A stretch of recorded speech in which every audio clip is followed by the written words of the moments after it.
El Señor esté con ustedes. Y con tu espíritu. Lectura del Santo Evangelio según San Lucas. Gloria a ti, Señor. En aquel tiempo entró Jesús en el templo y se puso a echar a los vendedores, diciéndoles: Escrito está, mi casa es casa de oración, pero vosotros la habéis convertido en una cueva de bandidos. Todos los días enseñaba en el templo. Los sumos sacerdotes, los escribas y los notables del pueblo intentaban quitarlo de en medio, pero se dieron cuenta de que no podían hacer nada porque el pueblo entero estaba pendiente de sus labios. Palabra del Señor. Gloria a ti, Señor Jesús.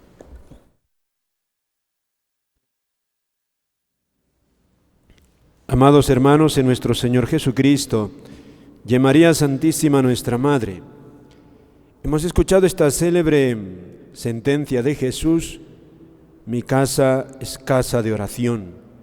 Y también ese hecho tan llamativo como Jesús expulsó del templo a aquellos que lo profanaban. Para nosotros no es extraño tener iglesias, celebrar en los templos los sacramentos. Para nosotros es un hábito. En los primeros siglos, en los primeros años de la Iglesia, sobre todo en esa etapa en que los judíos son los primeros que se convierten, los primeros años del nacimiento de la Iglesia, como dice los Hechos de los Apóstoles, ellos iban al templo de Jerusalén a orar.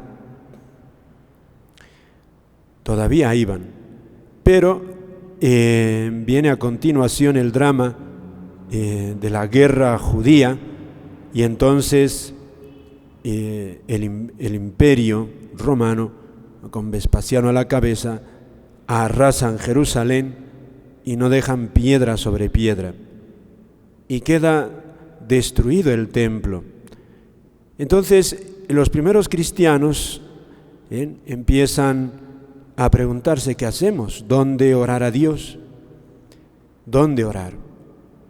Y era, para nosotros también es obvio, podemos orar a Dios en cualquier sitio, en cualquier lugar. De hecho, Jesús también se retiraba a orar a la montaña, a la soledad. Pero de todas maneras, siempre estaba como latente buscar un lugar. En cualquier lugar podemos orar. Lo que Dios busca ante todo es un alma fervorosa, busca un corazón con quien hablar. Pero nosotros no somos solamente espíritu, no solamente eso. El ser humano es un compuesto de alma y cuerpo.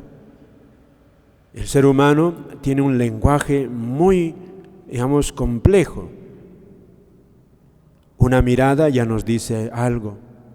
Un gesto también nos habla. O sea, un hecho, una obra. Y así es el lenguaje. Puedes entender de una persona que te ama sin que te diga una palabra, porque día a día está a tu lado, en las buenas y en las malas. Por ejemplo, saber que siempre te acoge, ahí está, eso es amor, aunque no te diga nada. Y entonces brota siempre en el corazón del hombre querer dialogar con Dios.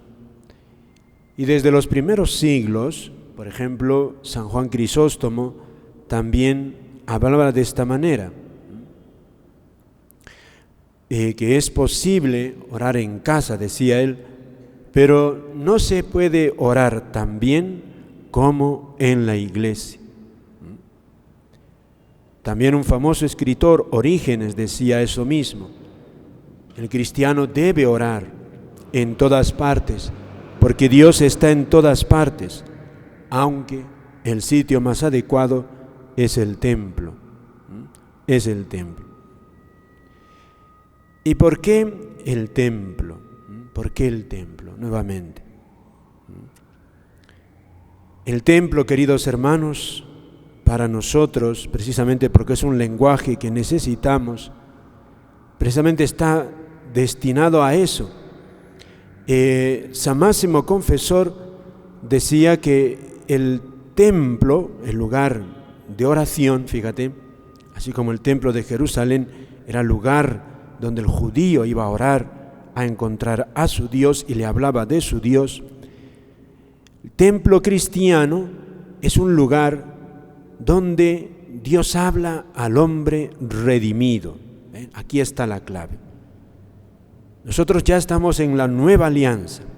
Cristo, Dios hecho hombre, que nos habla a nosotros, los hombres redimidos. Por lo tanto, todo templo tiene esa dimensión. Es un lenguaje donde Dios nos va a hablar. Por eso, incluso en la antigüedad se buscaba la orientación. La orientación. Es un lugar, fíjate, el templo, de encuentro entre el cielo y la tierra. Por eso todo esto no es por si acaso. Por eso no se puede introducir elementos que nos hagan confundir este misterio. La música no es decorativa. La música tiene esa dimensión, hacernos recordar, según los tiempos litúrgicos, según las fiestas, este es un lugar de cielo, en la tierra, pero es el cielo, donde Dios Santo habita. No se puede juzgar aquí no juzgamos las intenciones, que el músico pueda tener una intención buena y cantarnos una canción bonita, pero que si nos saca de esta dimensión, ya no. Lo mismo los gestos. El sacerdote tiene obligación de reflejar a Cristo. Y eso son la razón de los ornamentos sacerdotales. Por eso no puede celebrar el sacerdote así, sin ornamentos. No debe. Los signos que tenemos, los signos que se hacen, la señal de la cruz. Por eso también los objetos que se veneran, se tienen culto en la iglesia, deben ayudarnos a captar eso. Las imágenes de los santos. Por eso no se puede, sería realmente, contradictorio poner otras imágenes que no sean cristianas para darles culto. No sería una afrenta terrible, porque ahí está Dios vivo, que es el signo por antonomasia, más que signo, porque no es signo. La Eucaristía no es signo de la presencia de Dios. Es Dios mismo, Dios en persona. Por eso todo esto nos tiene que ayudar a esto. También decían algunos padres de la iglesia es como una nave, un barco, que simboliza a todos los que vamos atravesando este mundo, las aguas turbulentas de este mundo, en camino a las playas del cielo. Por eso también columnas y tantos signos que se hacían, sobre todo antes. Ahora tendemos más bien a hacer iglesias muy sencillas, pero los que hemos estado pendientes de las noticias, por ejemplo, la Catedral de Notre Dame es una maravilla, como tantas otras, y por eso el precio para poder reconstruir eso es costosísimo, porque es una obra de arte maravillosa. ¿Por qué? Porque dígame, ¿qué maravilla humana puede ser reflejo de la mayor maravilla que va a llenar de gozo el corazón del hombre por toda la eternidad? Por toda la eternidad. Una alegría que no tiene fin. Ese es el cielo. Por eso, si el templo, el lugar de oración, es un reflejo, es un chispazo de ese cielo, por eso nuestras iglesias, por muy maravillosas que sean, no pueden reflejarlo. No pueden reflejarlo. Por eso requiere que toda la celebración todos los signos que podamos hacer sean dignos de esto que nosotros cantamos. Somos redimidos, estamos salvados por la sangre de Cristo. Y eso todo tiene que reflejarse en una celebración. Y a veces corremos por eso el peligro de no entender así, sino quedarnos en la superficie emocional. No, la Iglesia tiene razón esto, de signo, es un signo, y un signo tienes que entenderlo. Si no entiendes un signo, no entiendes. Por ejemplo, el alfabeto. Si yo no entiendo el alfabeto chino, efectivamente voy a ver dibujos, garabatos, no entiendo, me aburro. Es lo mismo, la liturgia, el templo es un signo. Si yo no entiendo, no busco entender cuál es el significado de la liturgia, entonces, claro, me voy a aburrir.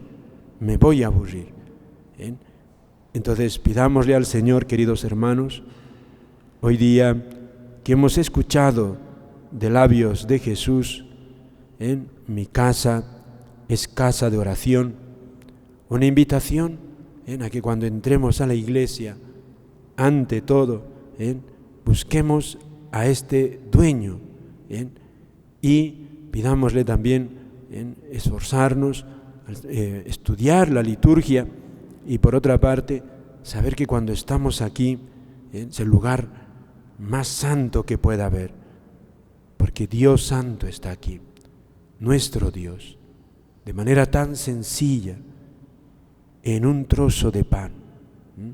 Jesús oculto. Amén.